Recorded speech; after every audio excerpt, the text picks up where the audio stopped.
So the work that I will talk about was performed by Alexei and Dorian, who are both here, and by Leon Carbo, postdoc, who is now working with Tobias Schätz. I would like to tell you about the optical trapping of an ion in a single lattice site and cooling in that lattice site and observing it in a single lattice site. We cool to the ground state of the optical potential. I would like to tell you a little bit what we plan to do next with this. And then I would like to talk briefly about two somewhat unrelated topics, but some of them are of interest to people here. One is the previous talk already presented an terbium ion on an infrared transition. We use the 369 transition. I would like to tell you a little bit about what we have learned about UV mirror degradation in vacuum and how you can restore some of it. And I would like to tell you a little bit about micromotion limit and ion atom collisions, which is another motivation for optical trapping. So optical trapping of ions is relatively new. Paul traps work great. One of the motivations for us is if you want to study, for instance, ion atom collisions, you find that micromotion is a serious problem, and I will tell you a little bit more about that. So some of the motivation is if you could optically trap an ion, you could get around that problem.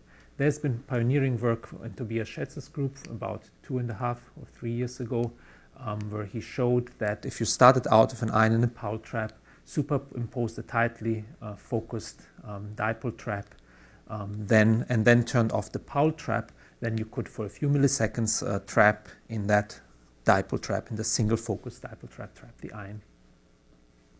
And more recently, last year, there has been, both by Michael Dreesen's group and also by Tobias Schätz's group, there has been trapping. The trapping has been extended to a standing wave situation, where trapping for a few microseconds has been achieved in this case in the metastable state, similar to what Michael Köhl was just presenting. In what we have added to this is, so far no cooling in the lattice has been demonstrated. I will show you a cooling, Raman sideband cooling method in the lattice to the ground state. And also there was some, in my mind, open question about what was the source of the short lifetime. Here it had been shown, Tobias Schätz had shown that this was consistent with recoil heating, although no further study had been performed. I was worried a little bit that maybe drifting electrical fields as you turn off the Paul trap could contribute to that. So it would be nice to see simply that one can trap for long times. This is our setup. We use terbium plus ions on the 369 transition, where our cavity is, where our cooling is. This is a chip. The ions are located 140 microns above the surface of the chip, where we have aligned a standard optical cavity on the 369 nanometer strong transition. Originally, we set out to have reasonably strong coupling, not quite strong coupling, but kind of cooperativity parameter 0.1, so not too far away from the strong coupling regime. However, we saw a mirror degradation that I will tell you about. So for this experiment, we have basically used this cavity as a way to build up laser power and to make very deep traps of limited input laser power. We trap the ions in the Paul trap. We can turn on this optical lattice trap. We can image the ions.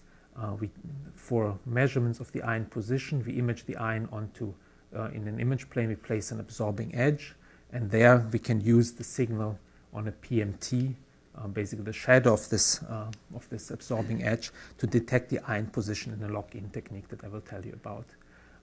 And then we have Raman cooling beams. We use a transition like so. We use the two magnetic sublevels for Raman cooling.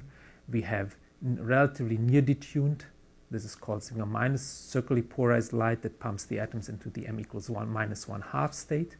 And then we drive the Raman transition that is necessary for energy removal on the n equals 1 to n equals minus 1 transition via basically part of it is the trapping light here. That's the sigma plus part of the Raman transition. And then we have an additional Raman beam on the trap light is the pi part of the transition, and we have an additional Raman beam on this as serving as the sigma minus leg. And in principle, this should cool into the ground state that is dark to both the Raman transitions and the optical pumping.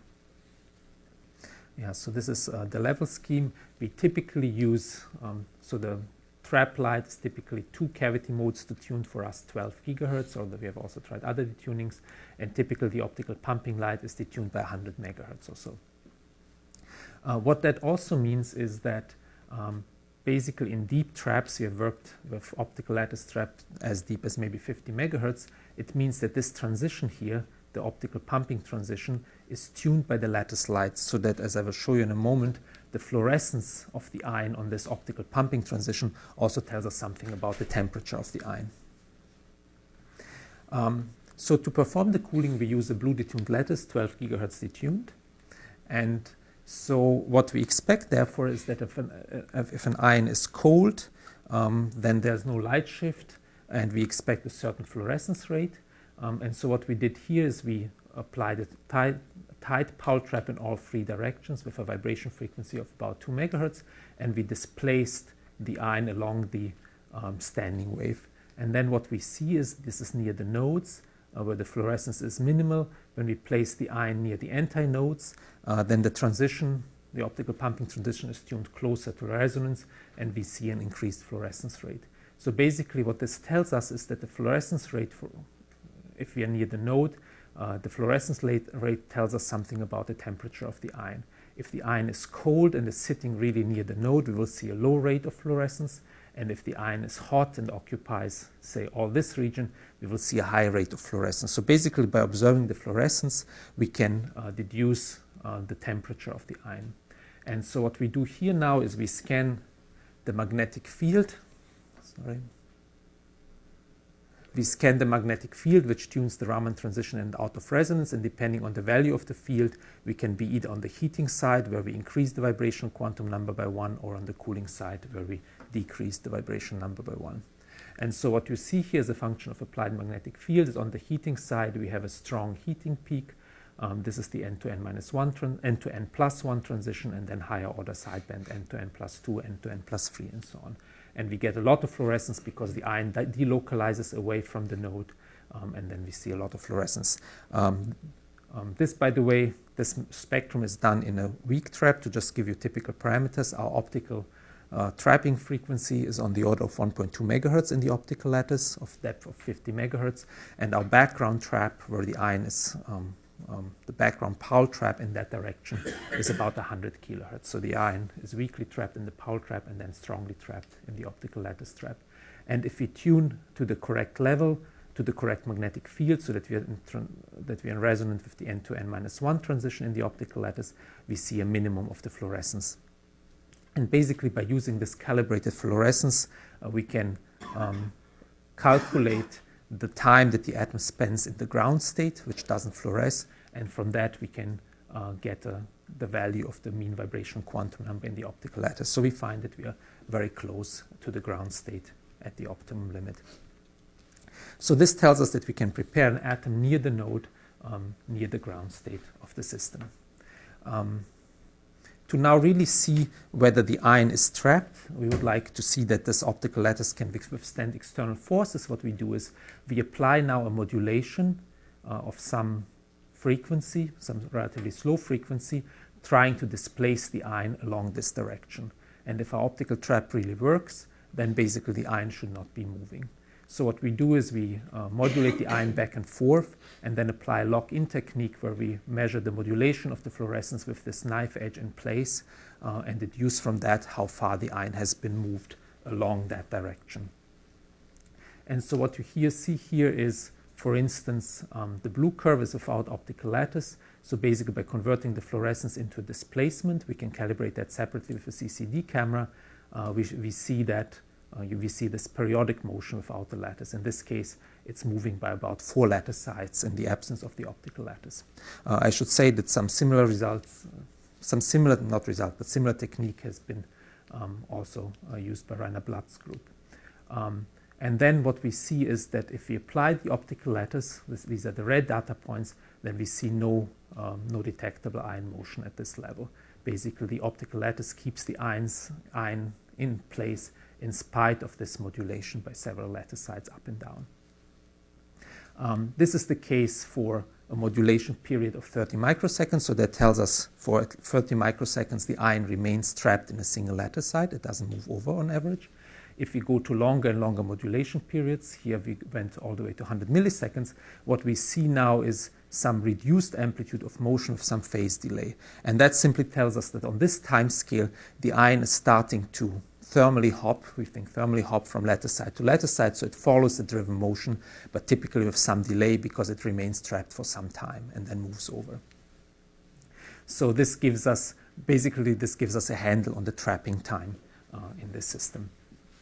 And so if we take these data and look at the suppression of the modulation amplitude as a function of modulation frequency, we find a graph like this. So this is the amplitude ratio as a function of modulation frequency.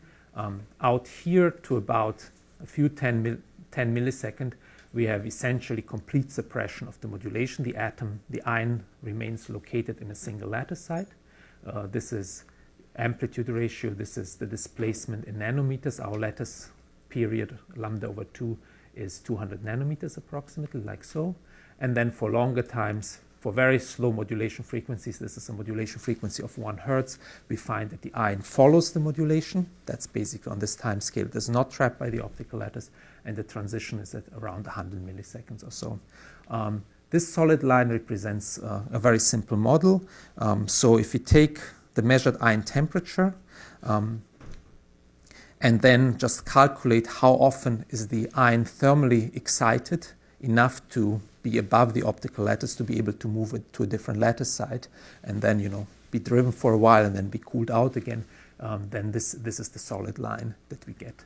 I should say that under these conditions, in order to observe the ion, in order to be able to collect enough fluorescence, we may mess up the polarization a little bit. So for the best cooling, we optimize the polarization for the dark state. However, here we have so little fluorescence that we can't really see the ion very well, the ion motion. So what we typically do to detect the ion trapping is we make the polarization a little bit worse to bring this fluorescence level a little bit up. And that increases also our temperature or mean vibration number to maybe about 2 or so. So this model is calculated for such parameters. So essentially what tells us and what makes us optimistic is we can trap an ion for time scales, at least under the conditions of continuous cooling. We can cool it to near the ground state, and we can trap it on a time scale for tens of milliseconds in a single optical lattice site. Where would we like to go with this? Well, we are really interested, we are motivated by some very nice ideas, very interesting ideas that Hartmut Heffner and his group have proposed. So we are interested in cooling not only a single ion, but chains of ions in the system and looking at the interaction of Wigner crystals with optical lattices. And for that, we tested whether this method works also for free ions. In this case, we made a linear chain of free ions spaced by about 10 micrometers. And then we can record similar spectra under these conditions. An optical lattice is on. We scan the magnetic field. We find the resonance frequency. This is again the heating peak. This is the cooling peak. One of the curves, I believe the red one of the curve is the average fluorescence from all 3 ions, and one of the curve is just the fluorescence from a single ion. And we see they all agree, and they also agree with our previous results from the single ion cooling. So we find whether we cool 1 ion or 3 ion, the temperatures that we reach, the ground state occupations are pretty similar. So this shows us that we can cool 3 ions, and we are pretty confident we can also probably cool longer chains of ions. What would we like to do with this?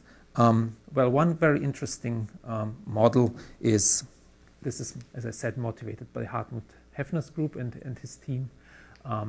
And they looked at a model for friction, an interesting model for static and classical friction. So one, maybe the best model is the so-called Frenkel-Kontarova model. It's relatively simple. It imagines that you have masses connected by springs. That's your one surface, and then you have some kind of corrugated potential. And the idea is that if the distance of this chain, so this is one of your materials, if this period is different and incommensurate with the period of your optical lattice potential, then basically you have a classical phase transition. You have a situation where if this optical lattice potential is weak, this whole chain can slide and will not see the surface, and then if this potential is deep enough, at some point the period that you will see is no longer determined by the equilibrium positions of these masses, but is rather determined by the sides of this periodic optical potential. So the way this translates into ion traps is that this part is simply, if you want, a Wigner crystal or 1D chain of ions. So this is dominated by Coulomb forces. This is dominated by the optical trapping potential. So what Tanit and Hartmut did in this plot is they calculated for a chain, I believe it was 30 ions or so, they calculated the frequency of the lowest mode that you could observe in this system, plotted here on the vertical axis as a function of optical lattice power for some typical detuning. And so what you see is when the optical lattice is deep on this side, this is essentially, like a square root law, this is essentially the trap vibration frequency in the optical lattice, like so. But what you find in between and at low optical lattice powers, you would, in an ideal Frenkel-Kontarova model, where the ions were not confined, you would simply see the vibration frequency being 0. They could be freely displaced. If you have a background trap for the ions, this is not really 0, but has some low value. And so what you find is that in some region, the frequency of the lowest mode goes all the way to 0 before it goes up again. And this is basically the transition between the sliding phase, where the whole crystal, one-dimensional crystal, slides over the lattice, to the pinned phase, where the ions are localized. And you can make similar plots, for instance, for the static friction force calculations that show that, as a function of applied force for a given optical lattice power, how the ions are first localized and then start moving. So we have started working towards these experiments. This is very, very recent data. So we can measure the frequency of a 2 or 3 ion chain, in this case of a 2 ion chain. We do it in the same way as before, namely we just drive the ion motion, we drive the ions with external electrodes, and then we look in an increase of fluorescence, because the increase in fluorescence signal tells us about the heating, tells us about whether we're resonantly driving the mode. And in this way we can see a peak and we can identify a mode frequency. And these are just 2 data points, very recent data, and these are the measured values. Now, if the 2 ions were at a node, you would get this curve here, the prediction of the frequency of the lowest mode.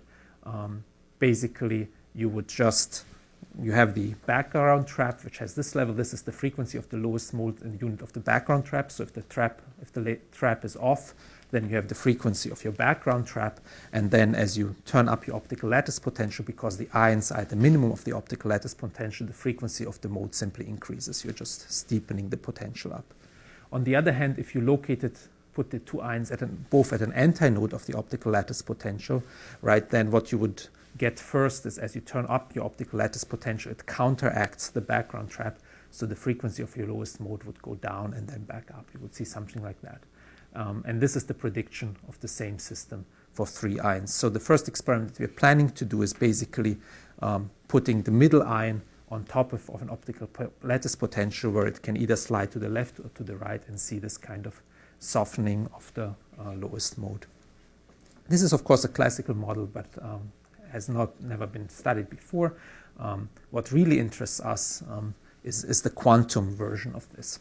So imagine that you can get a situation where the ions are now in this optical lattice potential, cool to the ground state, and that they can tunnel left and right. Now and this is maybe a little bit misleading, the distance between the ions is relatively large, many lattice potentials. So if an ion wants to tunnel, it has, in the quantum regime, it will lower its kinetic energy by tunneling, just like neutral atoms do, right? By spreading out the wave function, it can lower its kinetic energy. On the other hand, there will be an energy cost associated with the Coulomb energy. If the ion tunnels, it will be a little bit closer to one ion and a little bit further from the other neighbor. So to lowest order, there will be no energy change. To second order, there will be a Coulomb energy change. So at some point, there will be a competition between basically a tunneling process and the localization process due to the Coulomb interaction. It's a little bit reminiscent of the Hubbard model in neutral atoms, where the atoms like to tunnel to the next side, but then it costs energy to have 2 atoms in one side.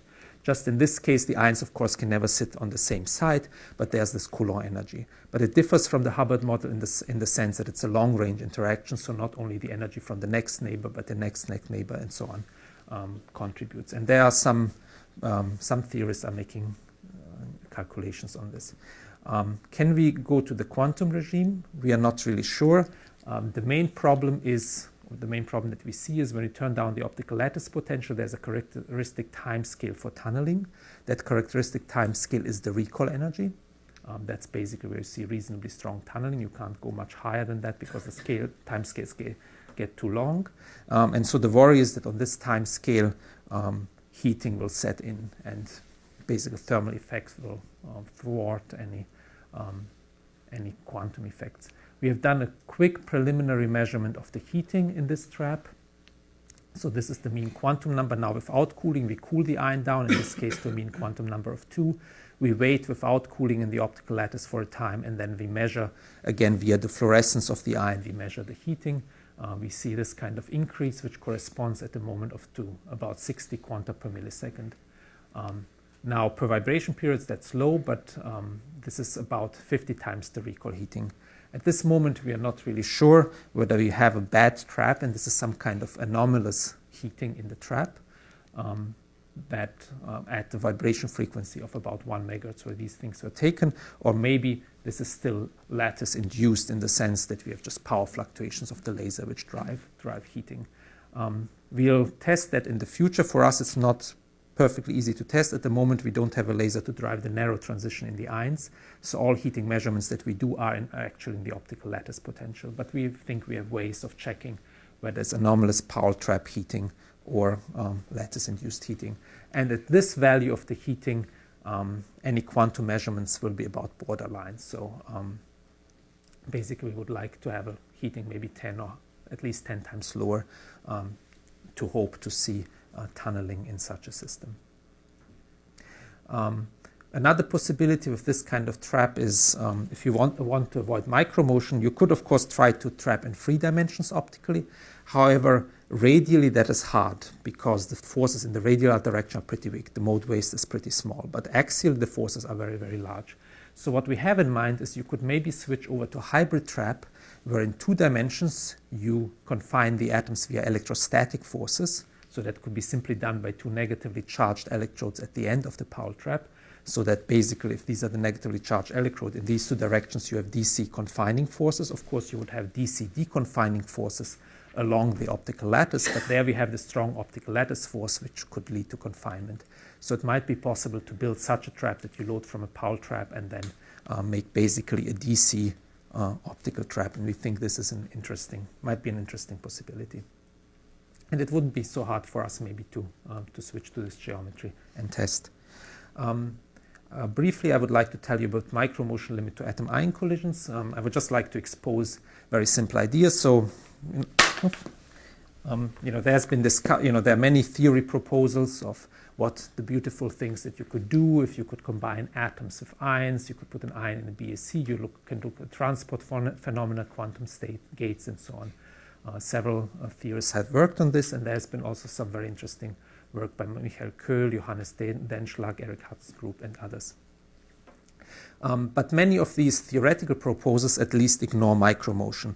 And originally a little naively, the idea was, well, you compensate the ion very well. It's sitting at the RF node. It has no micromotion, and therefore I can stop worrying about it. And what we showed in this paper is that this is not true. And the basic idea is as follows. Even if you have an ion that is perfectly located in a perfectly compensated trap exactly at the 0 of the RF field, as the atom comes in, the atom and the ion interact via the 1 over r to the 4 interaction potential. So what will happen at some point is that the ion will be pulled away from the RF 0, like so. The ion is somewhere at the RF 0. It will be pulled away from the RF 0. So the hardcore collision, the one that interrupts the micromotion and can lead to heating, always happens in a finite RF field. So even in a perfectly compensated trap, the collision will happen in a finite RF field, and therefore you have to consider micromotion in the system. And here we calculate what happens. This is a 1D situation. We have also done 2 and 3D, which shows you the basic idea. This is the position of the ion, this is the time. So the ion sits originally in the center of the parabolic potential where the RF field is 0. This is the atom coming in, they attract each other, and then the collision happens at some finite displacement from the 0 of the trap, like so. And then depending on the RF phase, one of two things can happen. Either the ion and the atom are free again, but you see now the ion has picked a large oscillation energy in the trap. Even though we assumed initially that the atom was perfectly cold. The atom came in from infinity. Mm-hmm. What are your units on the vertical scale? What are the units? This is a characteristic distance where the parabolic potential is equal to the interaction energy. So there's a natural scale for this distance. Mm-hmm. For a typical trap, it will okay. Yeah, I can give you the formula. I don't remember offhand what it will be. I'll show you the result. Maybe we can conclude it from the table later what it will be. In any case, so this is for one RF phase. If you switch the RF phase by pi, then the RF drive actually moves energy, and what that means for the system that the ion and the atom become bound to each other in the 1/r⁴ potential. And then what happens is basically in this hardcore potential where the atom is now bound, it oscillates many times back and forth, suffers many collisions until a collision happens, and basically now the phase is random for these RF collisions, where enough energy is transferred to the atom and the ion that they are again freed up, and the ion moves out and the atom moves out. And so if you do this calculation, you find this is the average energy now in some unit that I will show you later. This is the formula for the unit of energy. And basically for phases between 0 and pi, where micromotion adds energy, the atom is free, and you get this kind of dependence on the phase. And then this is the side where the atom and ion are originally bound. And it looks very noisy because now it's pretty much random. Once they are bound, they collide many times, and there's kind of a randomness, almost randomness in the system as to which phase will be picked up. And eventually the ion and eventually the atom escapes again. And then you can derive analytical formulas for how much heating there is and what is the relevant relevant energy scale. We call this energy scale W0, and here it is expressed in microkelvin for different combinations that people have used of atoms and ions. And it's interesting to compare to two scales. One is the ground state energy in the trap. This is just if you want to immerse an ion, say, in a BEC, and you want to get ground state cooling of the ions by neutral atom collision. So that's the energy scale that's dominant.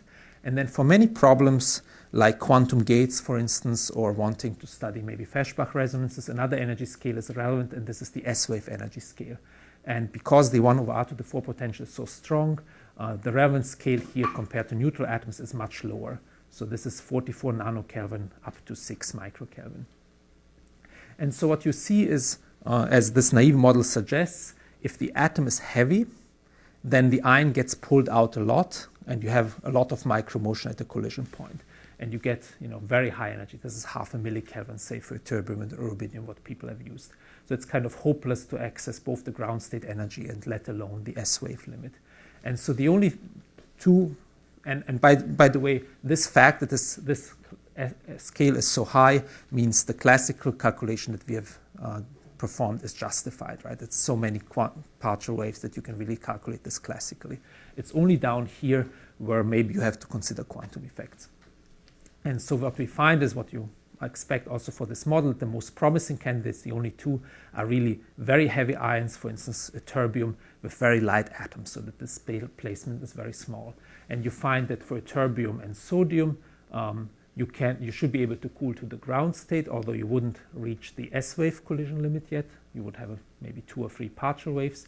But for terbium lithium, you could just, we think, by emerging a terbium, say, in a lithium condensate, reach both the ground state of the ion without laser cooling to the ground state, and you could also reach the S-wave collision limit.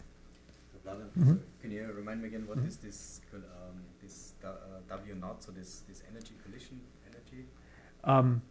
This is basically this characteristic scale. So when you calculate, I don't think I have a formula. It's similar to this scale set by the mass, vibration frequency, and C4. So it's an energy scale that is set basically by how how heavy the ion and the atom are, what is the vibration frequency in the trap, and how strong the interaction is. So can I think about this? Okay, if this energy is much higher than the trapping frequency here, that kind of the ion is simply pulled. Exactly. I mean, yeah, the reason why it has this form is, the stronger C4 is, for instance, the more the ion is pulled out, and then, the vibration frequency, of course, also enters. But this is the energy scale for one collision, right? This is the energy scale. This is the, if you start with an atom and an ion, both perfectly cold, you let them collide, this is the average energy that they will have after the collision, right? After one collision. But this is also kind of the scale that they will thermalize to, within a numerical factor of order unity. Even so, they are then displaced from the ion is then on average already displaced from the ethanol? It's oscillating, right? It's oscillating, so micromotion heating will be more, but of course also the atom will cool the ion more. So we think that it will thermalize to an, I'm not saying order, unity. It could be 2 or 3 times or 1/2 times the energy scale. But you can kind of see it here, right? It depends on the phase, right? For certain phases, there's no heating at all. And if the ion was originally hot, it would cool. For other phases, there's heating. So it's a kind of random. So I'm having a little bit difficulty understanding the underlying calculation. Yes. Is there a sort of WKB story here, or This is purely classical. Oh, okay. It's not even, so our point is we do the classical calculation, we find that the limit is consistent with classical. Yeah, but for example, you haven't considered the micromotion spectroscopy, as it were. No, we haven't considered any trick. So in other words, as I change the RF drive frequency, of course, as I hit a bound state, that will make a big difference in this outcome. That's not so clear because you have many partial waves, right? If I hit a resonance for one partial wave, that probably will not change things very much. Yeah, I guess it depends on your incoming temperature scale. What you told me was 0, so that's why I started. No, right. I mean, if you had... No, but the point is even... let me show this graph again. So even if my incoming temperature scale is 0, just by the fact that my vibration frequency scale for the ion is much larger than the S-wave collision limit, even a perfectly cold atom and ion, the collision will involve many, many partial waves. And so with the exception of the last two, exactly. There may be more clever ways. So Ferdinand told me, and I think that's a good idea, if you could keep the atom and the ion separate so that they will interact via the and I think Tobias has also talked about this. Keep them separate so that you never have hardcore collisions, but you still feel the interaction potential, then that is probably a promising way to avoid some of these problems. Right? But the hardcore collisions, the ones that interrupt the motion. So what I'm claiming is for these things, I think our classical calculation is fine. Down here, you should really do a quantum calculation if you want to know the numerical factor. And then maybe there are tricks to play with, with resonances. Okay, so that's basically the summary of this story. Should I end or do I have 3 more minutes? Okay, just very quickly, we put these mirrors into vacuum, and what we saw is when we had put them in, we had about 11,000 Finesse for this cavity. It degraded quickly to 8,000 after baking the chamber, and then as a function of days, and we have also done it for months, we see simply a linear increase in the loss rate, which is about 7 ppm per month.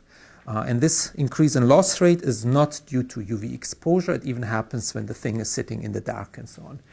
And we had heard stories from Junier and others that if you flood your chambers with oxygen, you could somehow recover this. But we never found a paper. We've heard it only, I think you told us also about it. We heard it also as a rumor. And Junier told us, oh yes, when we have our high finesse cavity, every night we put oxygen in there at atmospheric pressure. And it somehow keeps the cavities healthy. On the other hand, people never see this in the infrared, for instance. You just don't see this, even though it's the same materials. So what we looked at is, how it decays at various temperatures, and we find that, it decays at a certain rate at 21 Celsius. If we heat the mirrors, the decay is faster. So it's some process that has to do with temperature. Now what we find is, however, that we can recover the finesse by flooding with oxygen. And so in this case, we had a finesse lowered by a certain amount. We flooded it with oxygen, and then after maybe a day or so, we got back to the original finesse of 8,000 if we flooded it with atmospheric oxygen and some somewhat lower value if the departure pressure was lower. So it seems like it's a reversible, and maybe I don't have to show this. We can also do this at different temperatures, and the recovery process is faster. So it seems there's a process, and there are two possibilities. Either somehow oxygen is leaving the substrate, or maybe there's some dirt on the surface that in the absence of the oxygen so basically if there's dirt on the surface that absorbs UV light but not infrared light, this would explain the loss. And then somehow oxygen reacts with this and removes these absorbers, whatever they are.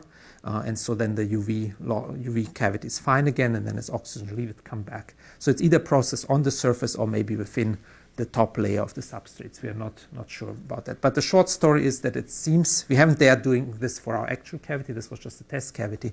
But the short story is if the degradation is relatively slow, there's maybe hope if you can flood your chamber with oxygen to be able to recover things. And we don't also know where the transition is. So we know that people don't see this in the infrared. We see it at 370 nanometers. We have some indication from Ike Chuang's group that probably this process is not there at 422 nanometers already, but we are not quite sure. And we know that this process is really severe at 200 or 300 nanometers, for instance, at 10 Hensch's group.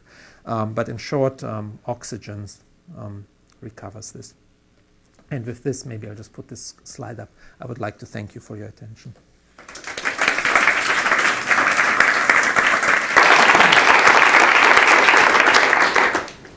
Vladan, you have already some questions, probably more. So this may be a crazy idea, but if you could control your neutral beam for these ion-neutral reactions really well, if you knew its velocity and its direction and its speed, could you purposely displace the ion so that when the interaction happened, it occurred at the RF null? I see. That's very clever. Yeah. I mean, in principle, I would say certainly yes. Whether you can do it experimentally is a different question. Although you would have to somehow displace it by some other means, right? It's not so clear because it will by sit DC offset. by DC offset. Maybe you could do so. Yeah, I'd have to think about it. In a similar vein, I mean, if you're, is there any particular reason with such a collimated neutral atom that you can't just go along the RF-free axis of the track? Yes, if you had a pure 1D collision along the RF-free axis, that would also work. Mm-hmm. I don't remember whether we discussed this, but we saw in the 1D optical lattice some heating effect due to the RF parametrically driving the frequency along the standing wave axis.